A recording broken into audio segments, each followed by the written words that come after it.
आदरणीय प्रधानमंत्री जी श्री नरेंद्र मोदी जी, माननीय राज्यपाल महोदय श्री आरिफ मोहम्मद खां जी, यहां उपस्थित माननीय केंद्रीय मंत्रीगण श्री जीतन राम मांझी जी, श्री राजीव रंजन उर्फ ललन जी, चिराग पासवान जी, श्री रामनाथ ठाकुर जी, श्री नित्यानंद राय जी, श्री सतीश चंद्र दुबे जी, श्री राजभूषण चौधरी जी, बिहार के माननीय उप मुख्यमंत्री जी श्री सम्राट चौधरी जी, श्री विजय कुमार चौधरी जी और जनता दल यू के कार्यकारी राष्ट्रीय अध्यक्ष श्री संजय कुमार झा जी, भारतीय जनता पार्टी के भाजपा के प्रदेश अध्यक्ष श्री दिलीप जायसवाल जी और यहां उपस्थित बिहार के माननीय मंत्रीगण, सांसदगण, विधायकगण एवं विधान पार्षदगण, सम्मानित जनप्रतिनिधिगण, सम्मानित नेतागण, प्रिंट एवं इलेक्ट्रॉनिक मीडिया के पत्रकार मित्रों, छायाकार बंधुओं तथा इस सभा में उपस्थित बहनों एवं भाइयों, मैं आप सबका अभिनंदन करता हूं, आप सबका स्वागत करता हूं। अब पहले यहां क्या हालत था? बुरा हाल था। पहले वाले लोग कोई काम ठीक नहीं करते थे और जब हम लोगों की सरकार आई तो हम लोगों ने सब जगह सब कुछ एक एक चीज को देख करके, आप सबको मालूम है, काम करना शुरू किया। अब यहां सभी इंतजाम करा दिए गए। अब गया जी में फल्गु नदी में और रबर डैम में सीता सेतु का निर्माण कराया गया है और बोधगया में महाबोधि सांस्कृतिक केंद्र एवं विशिष्ट अतिथि गृह का निर्माण कराया गया है। और आप जानते हैं, गया था और उसके बगल में कई चीजों को लिखवा रहे थे हम, और उसका नाम हम गया जी दे रहे थे।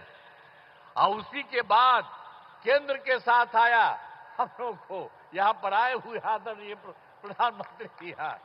तो इन लोगों की इच्छा थी कि भाई गया है तो गया को गया जी होना चाहिए, तो तत्काल हम लोगों ने गया को गया जी कह दिया है।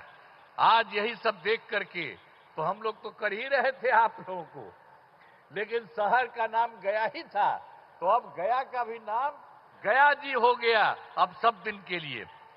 तो अब एक तरफ बोध गया है और एक तरफ गया जी है, तो ये सब काम किया जा रहा है काफी सिर से। अब कुछ बात आपको हम बिहार के लिए कह देना चाहते हैं।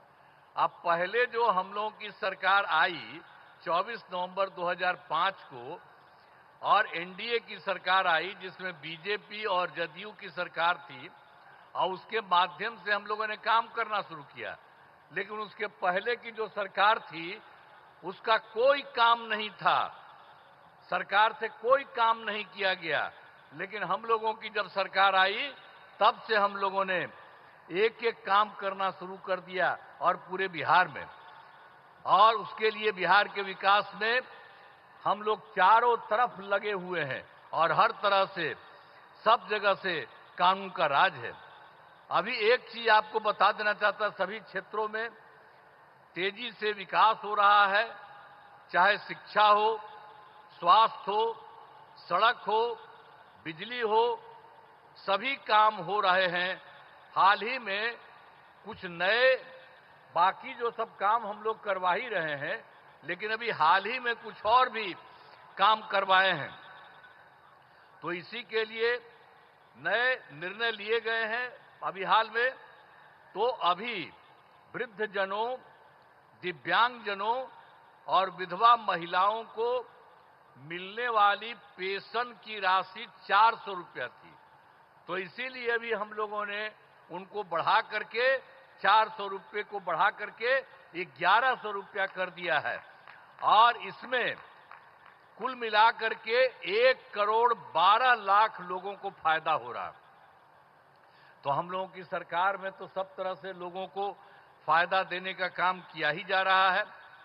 और एक चीज आपको और बता देते हैं कि 2018 में हर घर बिजली पहुंचा दिया गया और लोगों के घर में जो बिजली पहुंचाया जा रहा था उसको भी बहुत कम पैसा में दिया गया। लेकिन इसके बाद अभी इस साल हम लोगों ने तय कर दिया कि अब उनको पूरे तौर पर मुफ्त में दिया जाएगा। अब ये तय कर दिया, हम लोग सभी घरेलू उपभोक्ताओं को अब बिजली मुफ्त दी जा रही है। अब सबको हम लोगों ने यह भी काम कर दिया सबके मामले से। और एक बात और हुआ था, 2020 में हम लोगों ने तय किया था 10 लाख सरकारी नौकरी, 10 लाख रोजगार। तो आप जानते हैं कि अब तो 10 लाख सरकारी नौकरी तो हो चुकी है, अब उसका भी बढ़ रहा है। और दूसरी बात, जो 10 लाख रोजगार था अब उसको बढ़ते बढ़ते बढ़ते अब हो गया है 39 लाख, 39 लाख। तब तो हम लोगों ने सोच लिया है कि अभी अब जो चुनाव होने वाला है उसके पहले अभी तो 10 और 39 है, लेकिन आप जान लीजिए इसके बाद और होगा तो 50,000 से भी वो ज्यादा हो जाएगा। दोनों का मिलाकर के सरकारी नौकरी और रोजगार कितना हुआ। लेकिन अब इसके बाद हम लोगों ने तय कर दिया है, तो इस बार के लिए तो हम लोग 20 से 25 तक के लिए किया 10-10। अब उसके बाद हो ही रहा है 50 के करीब और 50 से ऊपर हो जाएगा। लेकिन हम लोगों ने अभी तय कर दिया है कि अगली बार 5 वर्ष में 1 करोड़ युवाओं को नौकरी और रोजगार कराया जाएगा। तो ये सब काम हम लोग सब एक एक काम कर रहे हैं। आप लोगों को ये जान लीजिए, अब बिहार में नए उद्योग लगाने के लिए अब विशेष सहायता दी जाएगी। हर प्रकार से जो सहायता की जरूरत है वो सब की जाएगी, ये सब ठीक है। और एक चीज और बहुत खुशी की बात है कि बिहार के विकास के लिए केंद्र सरकार का पूरा सहयोग मिल रहा है। आप जानते हैं इस बार के चुनाव के बाद जुलाई 2014 के बजट में बिहार को विशेष आर्थिक सहायता के रूप में सड़क, उद्योग, स्वास्थ्य, पर्यटन और बाढ़ नियंत्रण के लिए बड़ी राशि देने की घोषणा की गई। और उसके बाद फिर फरवरी 2025 के बजट में बिहार के मखाना बोर्ड, एयरपोर्ट की स्थापना, पश्चिमी कोसी नहर के लिए वित्तीय सहायता आदि की घोषणा की गई। तो इन लोगों ने तो लगातार 2 भी कर दिया। अब एक और भी अभी हाल ही में किया है कि केंद्र सरकार द्वारा वर्ष 2018 में कुछ राज्यों को, सभी को नहीं लेकिन कुछ राज्यों को खेलो इंडिया यूथ गेम्स का आयोजन किया गया था। अब उसके बाद जो कुछ लोगों को मिलता था, तो इस बार के बाद इन लोगों ने खेलो इंडिया यूथ गेम्स का आयोजन बिहार के बारे में तय कर दिया। अब जो बहुत ही गौरव की बात है। तो इसलिए इन सब कामों के लिए आदरणीय प्रधानमंत्री श्री नरेंद्र मोदी जी का नमन करते हैं। ये बहुत बड़ी बात है, जो तो कर ही रहे हैं देश भर में और यहां के लिए भी कर रहे हैं और आपके यहां भी आकर के सब कुछ कर रहे हैं। और इन्होंने बिहार के लिए भी अभी हाल ही में इतना जल्दी इतना ज्यादा काम कर दिया, तो इसके लिए उनका नमन करते हैं। और अंत में तो इसीलिए हमने बता दिया कि आज जो आकर के जो कर रहे हैं, आप फिर जितना काम इन लोगों ने कर दिया है और कितना ज्यादा फायदा हो रहा है। अब बिहार कितना बुरा हाल था जी, पहले कितना कम उन लोग का रहता था। अभी हम लोगों ने कितना ज्यादा काम करना शुरू किया है और उसके चलते सब जगह हुआ है। और अब जरा देख लीजिए, पहले जो था बिहार में कोई कपड़ा ठीक पहन पाता था, कोई महिला के लिए कोई काम किया था और महिलाओं के लिए काम किया, इवन मुस्लिम के लिए भी कुछ नहीं किया। हम लोगों ने सबको के लिए काम किया। तो इन सब चीजों को याद रखिएगा। और अब तो सारे कार्यक्रम के बारे में यहां पर पधारे आदरणीय प्रधानमंत्री श्री नरेंद्र मोदी जी का पुनः अभिनंदन करता हूं और उनको मैं धन्यवाद देता हूं और आप सब लोगों का मैं नमन करता हूं।